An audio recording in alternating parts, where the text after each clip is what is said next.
Hi there, I'm John from CNCKing.com, and today we're just going to go through frequently asked questions regarding live edge.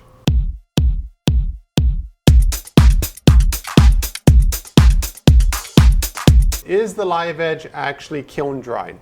Now, kiln drying is very important because what it does is it gets rid of a lot of the moisture in the wood, which means that it's less prone to warping and cracking because it's the moisture content going up and down that causes that. And also there won't be any bugs in it. Now the worst thing you can have happen is us making a wonderful sign like this out of green wood, which basically is full of water. And then you get it and bugs start coming out of it. And any kind of leveling that we did using the CNC router or the planer actually gets unleveled and it starts cracking on you. So kiln drying is very important. Now there are alternatives to that if you have time. So kiln drying is generally done within, depending on the species, I'd say between 20 and 90 days, depending on the hardness of the wood and the season and all those kind of things. The alternative to that is actually just to leave it in your garage or your shop for a couple of years, and eventually you end up with something that is kiln dried. It's just not using a kiln, it's just natural air drying out the wood. Now think of it as when you're making firewood for a house. You don't want to put wood in your fireplace that's just cut off a tree, because basically what you do, you put that wood right in your fireplace and your fire will go out. If you leave that wood out, doesn't matter where, even if it's outdoors, as long as it's not touching the ground and somewhat protected from the elements, it will start to dry so that when you put it in your fireplace, you'll actually produce warmth. And that's what we want to work with when it comes to custom live edge sign making or plaques or memorials or whatever you want us to make for you.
When it comes to the specs that you want your live edge to have, whether it's a round piece like this or a flat like it for a table or something like that, the higher your specs, meaning the more specific they are, the longer we need to spend time to try to find that perfect piece of wood for you. If you're just sort of generic, I need a wood live edge table, I don't really care the species, 2 to 3 to 4 inches, then we'll find a live edge really easily, really quickly, and we'll send you, of course, pictures before we do any work with it. But that would be the most cost-effective method of doing it. If you say, well, I just want something that's, let's just grab this for instance, a live edge that's exactly this shade of color, exactly these dimensions, and so on and so forth, it's very hard to find because live edge comes from real wood, and real wood does not come off an assembly line like pretty much every other product that you might be used to. When it comes to the thickness and all the other variables involved with it, so for instance here you see a knot, that's part of wood. Wood has knots. If you want something with absolutely no knots at all, that's another thing to let us know, but again it will cost you more because now we got to find a live edge that's maybe 6 by 3 feet with no knots, which is actually not very common to find depending on the wood species that we're looking after.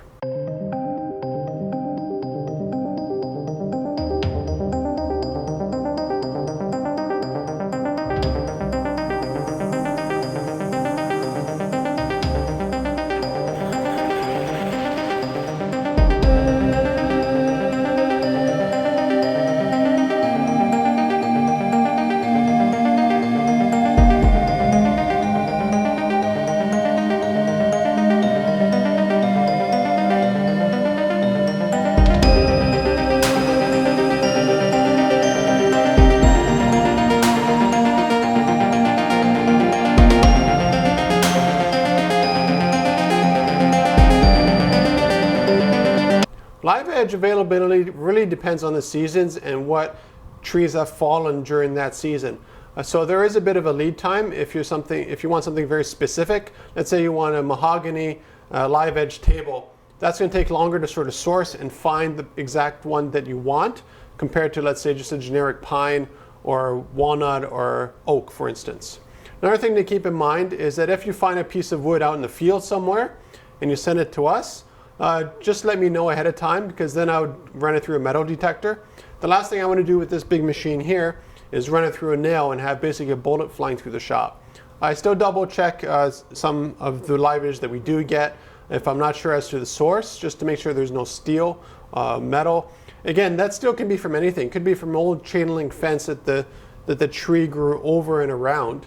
It could also actually be bullets. It could be old picks, anything. Because what happens is the tree cannot move. So if there's, let's say, let's just grab scissors. So let's just say there's a scissor right next to the tree. Every year that scissor is not going to move and that tree cannot move. So what it does is slowly absorbs it. And what happens is that when I'm flattening it or doing dimensional work with the live edge, I will find this somehow, and it's not a good thing to have happen in the shop.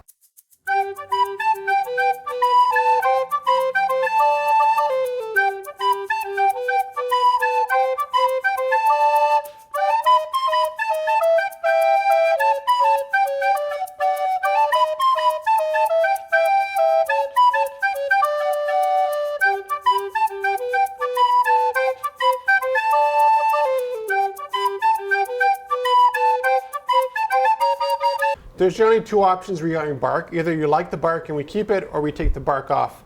It's up to you which way we go. Personally, I prefer the bark. And the reason for that is because it does add a nice piece of contrast to the wood. Another thing to keep in mind is let us know regarding the flattening. For this case here, this will be used for a table. And as a result, we want one side flat, but because of the way this will be held up using a tripod system, we don't really need to flatten the other side at all. So that will save you a little bit of money production wise if we only need to flatten one side. But generally what we do is I have to know how you're going to adhere it to something. If you're putting it flat against a wall, we definitely need to flatten both sides.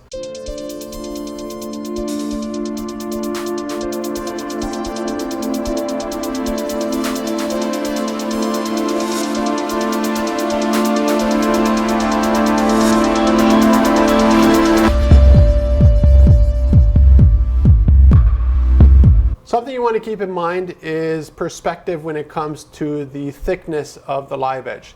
If you're making a table for you, 2 to 3 inches is totally fine. It's very solid. It feels good, especially after we flatten it. You know, you can put a glass on it and it won't fall over. Now for wall plaques, why would you want something that's 2 or 3 or 4 or 6 inches thick?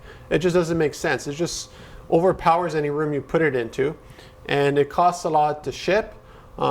We could split that into, you know, quarters or even halves, and you end up with 2 plaques. Nobody will be able to tell the difference in the thickness, and it weighs a lot less as well.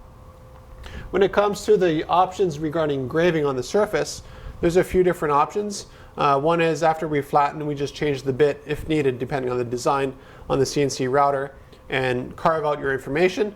You can either leave it as is like that, or to actually do paint filling and varnishing and all those kind of things. Another option is to stick it on the laser and do the laser engraving. Each process is a plus and minus. So if we're using the CNC router, we're limited. The detail can only be as good as the bit size. So let's say we use a 1/4 inch or 6 millimeter thick bit to cut out information, such as, you know, an O and a P and that kind of stuff. The most resolution you could get is, you know, that 1/4 inch or 6 millimeters.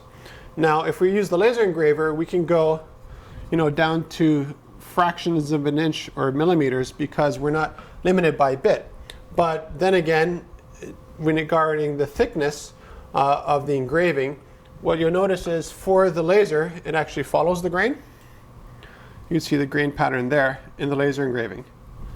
Well, if we use the CNC router, it just cuts straight through the grain and makes a nice flat surface.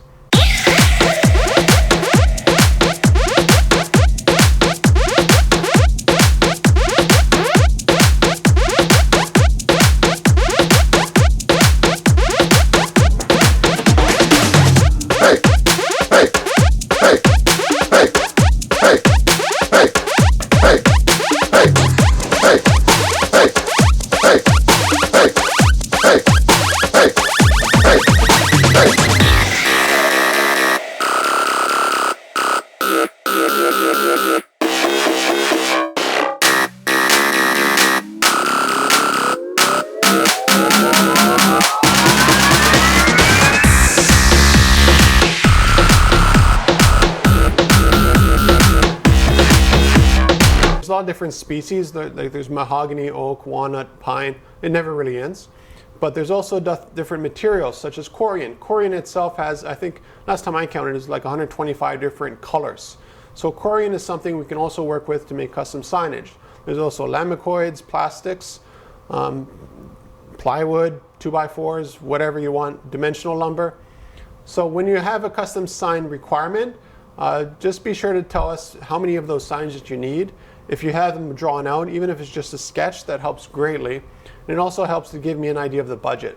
And that's very important because I need to know what material options to offer to you to make sure that we can make something realistically well for you at those price points.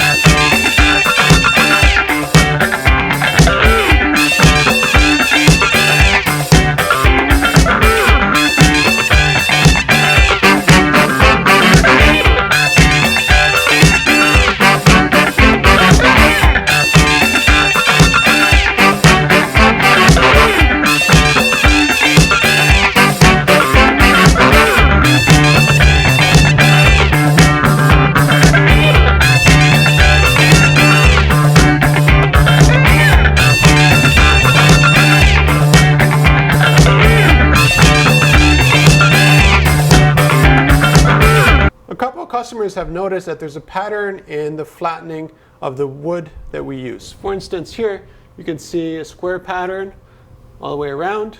That comes right off with the sanding. The reason why that's there is the same reason as when you cut your grass in your backyard. You can actually see the pattern that you cut your grass. The grass is not a different length. It's all the same length. You went over it with the lawnmower. It's just, in this case here, the polishing is at a different angle and it catches the light a little bit of a different way, and that's why you notice that. But when you run your finger over it, you really can't feel anything. It feels nice and smooth as it should be, and then just a normal sanding process removes that completely and makes a nice flush surface. So if you want a custom live edge work, contact me at CNCKing.com. We can literally make anything out of anything. So even if it's not live edge, let's say it's corian or whatever other material you want us to use, we can make that for you just as easily.